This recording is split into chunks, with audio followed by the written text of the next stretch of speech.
Selamat menyaksikan Asyk Channel. Sehat sukses.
Good afternoon, everyone. We haven't heard enough from everybody, so we're going to go another 5 hours.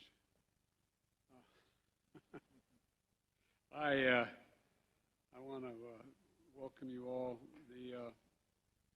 I'm going to make some brief opening comments and yield to my friend who's been doing not much today, except doing this all day, and then to, as much as I like to go to President von der Leyen, who I like better than anybody here, but so we're going to begin now. Folks, good afternoon. I want to thank everyone for being here. You've done a tremendous job, by the way, for really. You've done a great job.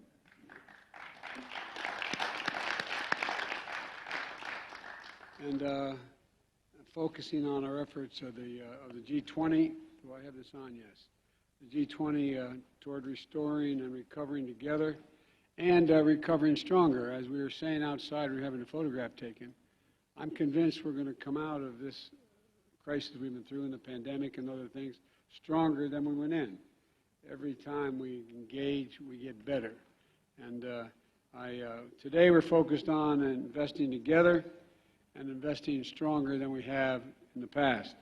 In June, I joined my fellow G7 leaders to officially launch the Partnership for Global Infrastructure and Investment, with the collective goal of mobilizing $600 billion in 5 years for quality, sustainability, and innovative infrastructure and investments in low and middle-income countries. As I've spoken with my Canadian friends, this is something that we have an obligation to do, it seems to me, to deal with those nations that are not the primary cause of many of our problems, but are now left with a great deal of difficulty. I want to emphasize the word investments. Investments that are driven by local needs, development with our partners, and delivering real results to improve the lives of all of our people. Through the partnership, we've already launched an array of new projects with countries across the G20 and beyond, collaborating in new ways on climate, energy security, and digital connectivity, health infrastructure, and gender equity and gender equality. And let me give you some examples of the work we've been doing. First, in climate and on energy security. As we accelerate our investment and speed transition to clean energy future to meet the climate crisis head on, we have to make sure that they benefit people everywhere, not just in the larger countries. And that's why we're proud to partner with Indonesia and Japan under both our colleagues, an unflagging leadership from both of them, together with a broad coalition of countries to create the Just Energy Transition Partnership. Not just like soon, but to be just energy partnership. Also critical to this effort has been the work of the Glasgow Financial Alliance for Net Zero, co-chaired by my friend and champion of global climate efforts, Mike Bloomberg. Together, we hope to we're mobilizing $20 billion to support Indonesia's efforts to reduce emissions and expand renewable energy, and support workers in who are most affected by the transition away from coal, and that can be difficult. That $20 billion from partner governments and some of the world's leading financial institutions will accelerate an ambitious energy transition that has a global impact. We also plan to invest $798 million through the new Millennium Challenge Corporation with Indonesia, which will build a climate-resilient transportation and support Indonesia's development goals. And around the world, we're also investing in critical minerals, supply chains, and technology needed for clean energy transition. For example, in Honduras, the Export-Import Bank is financing one of the largest ever solar projects in the Americas. In Brazil, the U.S. International Development Finance Corporation has invested $30 million in equity in TechMet Limited, mining and to mine nickel and cobalt, two of the minerals most needed to power electric vehicles and other clean energy technologies. Together, these investments are going to create jobs in the communities where this mining takes place, and they support and help curb climate change and global climate change. Next, we're investing in digital connectivity. As a matter of fact, when I was elected president, we invested in an infrastructure project at home because we found out, we focused on this, and we found out a significant portion of the people in my country, as wealthy as we've been, did not have access to the internet. So we came up with $1.2 billion in infrastructure to make sure every single community, rural communities and others. Well, that's the case all around the world. And so this digital connectivity, we're teaming up with a range of partners to ensure people have access to the internet, affordable access to the internet, and other technologies. These technologies are required to participate in today's economies. And for example, we're working together with Japan and Australia to upgrade networks in Papua New Guinea and across the Pacific, improving security, performance, and access to digital services. And through the United States Digital Investment Blended Finance Program, we're working with Kenya, partner C Squared, to establish a nationwide fiber network in Liberia that's going to help connect 1 million Liberians to the web. And the next is health infrastructure. We've seen over the last few years strengthening health security must be a priority for all of us. We just went through a long discussion on that. That's why we're continuing to support vaccine manufacturing in Africa and Asia and investing $15 million to the U.S. International Development Finance Corporation in India's health infrastructure, and just a few examples. And finally, gender equity and gender equality. When we invest in equal opportunity for women, we can deliver greater prosperity for everyone. And so we're working with the G7 nations and the World Bank to launch the Invest in Child Care initiative to help families get children they need, get the child care they need, and help women get the opportunities they deserve to be able to be in the workforce. We're already starting to see returns. For example, the initiative has funded a project in Somalia, and that will help nearly 300,000 women across the country to build literacy and leadership skills. These are just some of the projects where our countries are stepping up to deliver impact investments. And we're at an inflection point. Investments we make today will have far-reaching impact on the world for generations to come. If we don't make them, it'll also have far-reaching impacts if we don't make these investments. And so creating real opportunity, greater equality, and more secure, healthy, and prosperous world is what we're all about. Moving forward, we have to continue to invest together and invest stronger. And we welcome all who share this vision to join this partnership. I want to thank you. Now I'd like to turn it over to a man we haven't heard from for the last few days. We don't know. It's all yours, Chicago.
Indeed, mangrove is very important for Indonesia. We have the world's largest mangrove area, that is 3.36 million hectares, and that is 23% of the world's total mangrove area, with 157 mangrove species across the country. Excellencies, in addition to hosting a wealth of biodiversity, this park hosts a number of sites of special religious and cultural importance. Excellencies, behind you is a Hindu temple that is called Pura Luhur Candi Narmada, and the building next to it is called Kongco Dwipayana, or Ling Simao, and the existence of different worship places in one area is quite common in Indonesia. It stands to our long-held value that is unity in diversity, Bhinneka Tunggal Ika.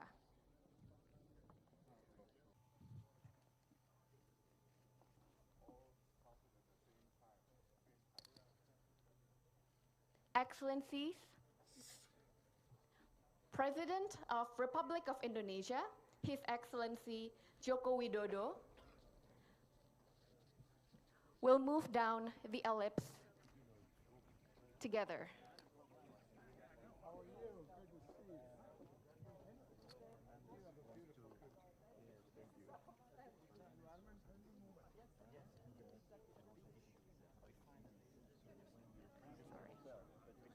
Sorry.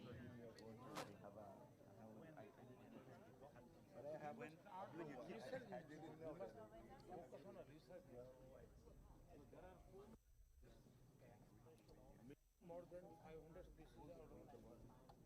Yes. And they do. Morning, Excellency. Morning. Into the prepared hole. Allow the Sound system. we try our best.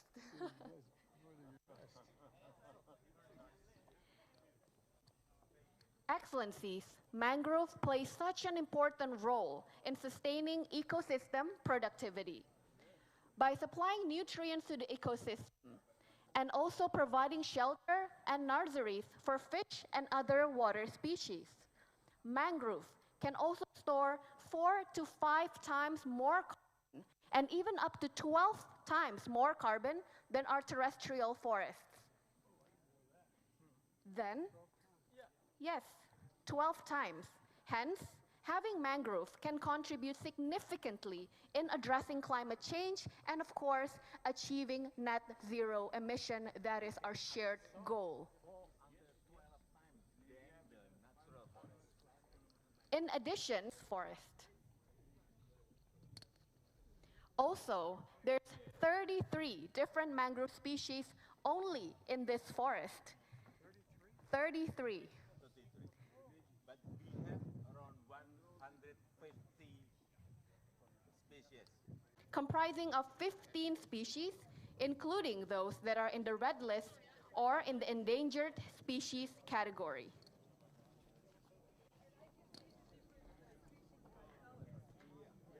Excellencies, in front of us is the open growth area dedicated for further tending till the seedlings are ready for field planting.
Asyk, ku tak akan melupakanmu.